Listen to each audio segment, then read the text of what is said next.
And welcome to Hannity. And tonight, Kamala's honeymoon phase is getting close to over. Now, the media, they will definitely be fawning all over all next week at the Democratic National Convention. But after Labor Day, I'd say it's game on. For nearly a month, the Harris campaign has been fueled by so-called vibes and little else.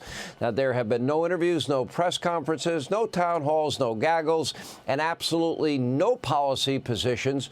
Her website, it does feature many links to donate, several very nice photos, but no principles, no ideas at all whatsoever. Now, campaign aides, they whispered to their friends and the mob, state-run media mob, that their boss no longer supports any of her insane, radical, far-left, extreme, and dangerous beliefs. They say Kamala merely wants to bring laughter and joy across the globe.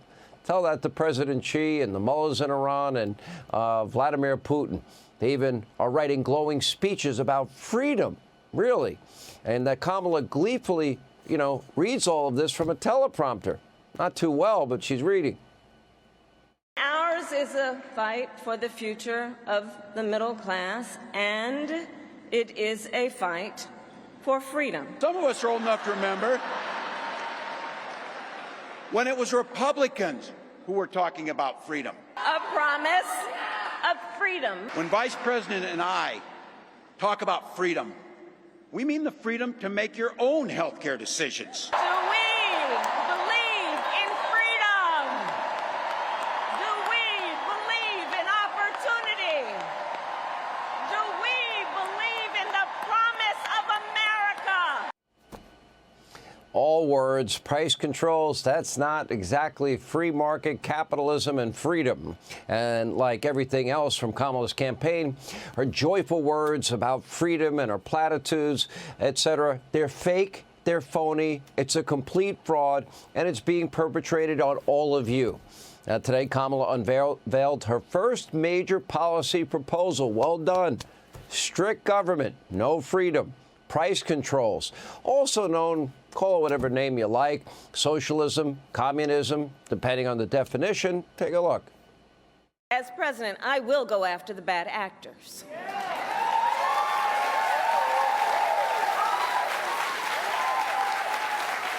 And I will work to pass the first ever federal ban on price gauging on food. Price gauging, a very dangerous policy. Now, this was not a policy speech. It was barely 20 minutes versus Trump's, 90 minutes speech and presser yesterday. Second in 2 weeks. I think yesterday one of his best. And I think she means price gouging. I'm just guessing, not price gauging. But she might not know the difference. She likely didn't write a single word of that speech, as short as it was. Either way, it really doesn't matter because it's not happening. Look at this. The profit margin in the grocery industry, for example, is only 1.6%. That is the lowest level it has been in 5 years. Now, grocery prices, they have nearly doubled under Kamala and Joe, not because of huge profits, but because of their economic policies and inflation caused by Joe and Kamala's reckless spending. This past month, inflation is down, the rate is down. What? It's 3% higher than this time last year. And, okay, that's up. In fact, the price of everything you buy and every store you go to is through the roof because of Kamala and Joe's policies.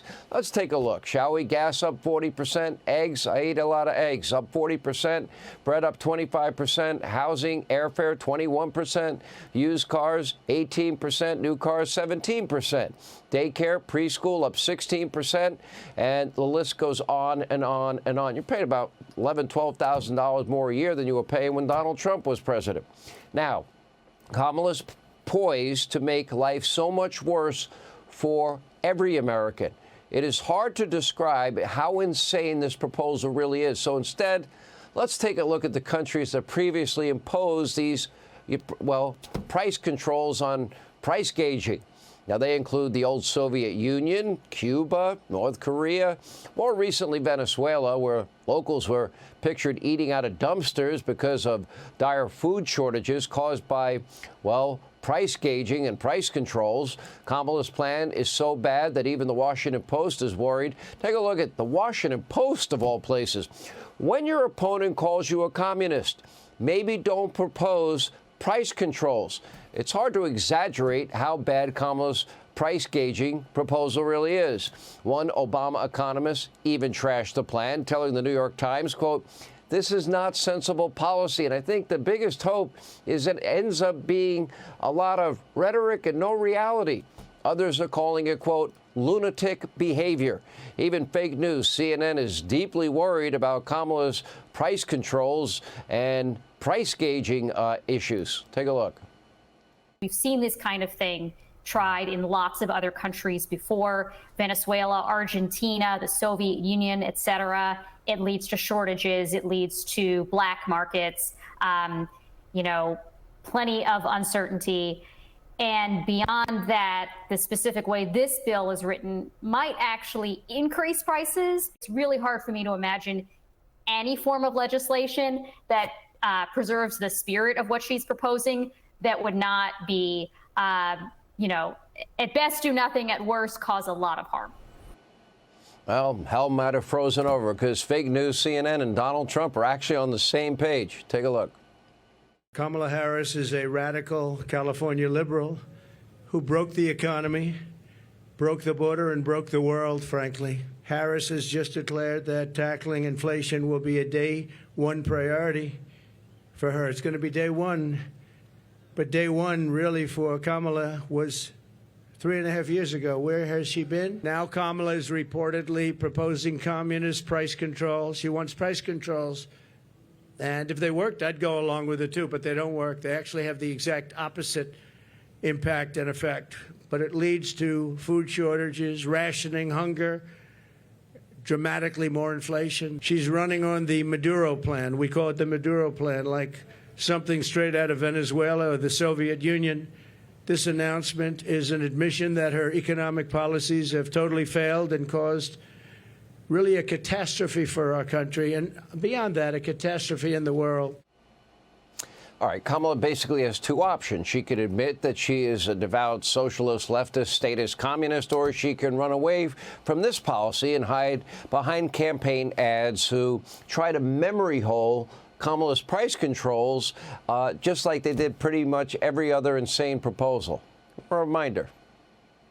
Fighting inflation is one of our administration's top economic priorities.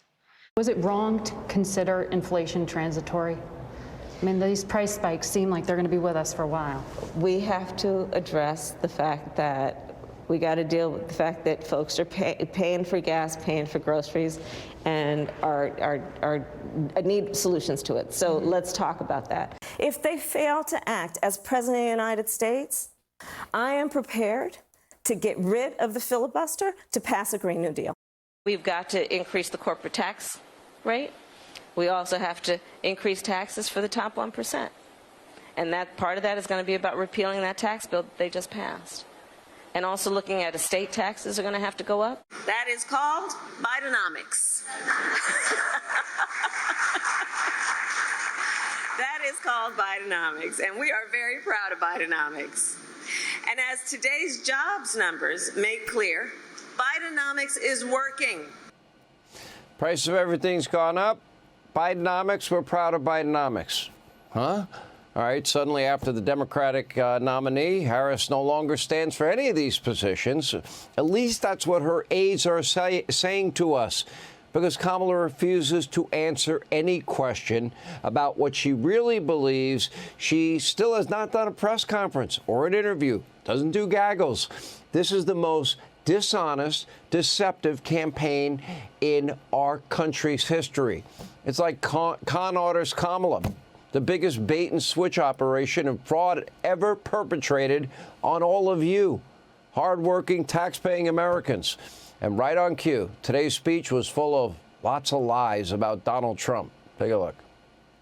He wants to impose what is, in effect, a national sales tax on everyday products and basic necessities that we import from other countries. That will devastate Americans.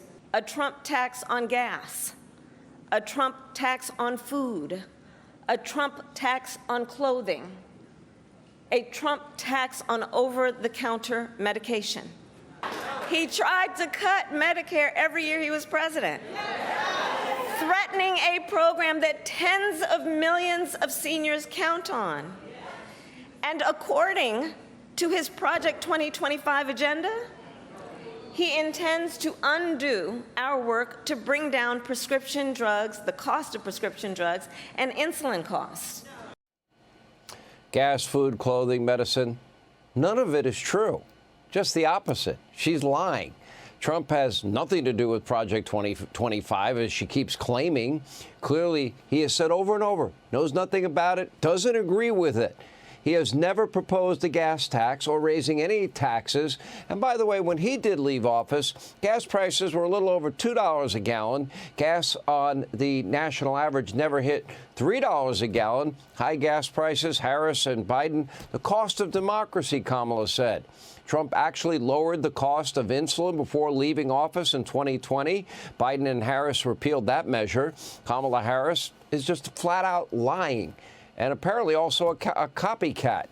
Now, so far, as the Democratic nominee, Kamala has proposed 4 policies. 2 of them, no tax on tips, child tax credit, stolen right from Donald Trump, even though she was the tie-breaking vote for the Inflation Reduction Act with a plan to tax tips for service workers with all the new IRS agents that they were paying for. And meanwhile, the new plan today was a call basically for communist price controls, the start of her real dream, which she has said repeatedly in her own words. She wants the $93 trillion new Green Deal, and she'll eliminate the filibuster to get there. And the last proposal is a cheap attempt to buy votes that will have more dire consequences. Apparently now Harris is now promising to cut $25,000 checks to first-time home buyers. No plan to pay for it, other than printing money, which will cause another huge spike in prices for entry-level homes that will reduce supply. And this massive spending plan will exacerbate the inflation she helped cause in the first place. Across all sectors of the economy, they are failing. If you like what Kamala Harris did as your borders are, just wait until Joe hands over the keys to the economy. It will get bad. As I have said many times, when Americans understand the true extent of Kamala's radicalism, as they are protected by the complicit state-run media mob, she would lose in a landslide. Now, according to the new McLaughlin poll, unfortunately, most Americans, this is of Democrats and Biden independents, well, more than 70%.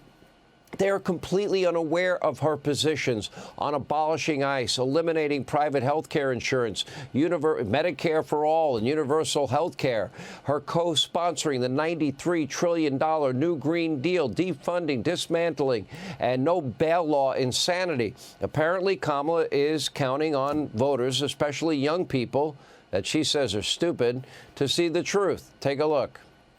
What's the other thing we know about this population? And it's a specific phase of life. Remember, age is more than a chronological fact. What else do we know about this population, 18 through 24? They are stupid. That is why we put them in dormitories, and they have a resident assistant. They make really bad decisions. 18 and 24, you are stupid. That's why we throw you in a dormitory with a, resident assistant. Hey, Sean Hannity here. Hey, click here to subscribe to Fox News YouTube page and catch our hottest interviews and most compelling analysis. You will not get it anywhere else.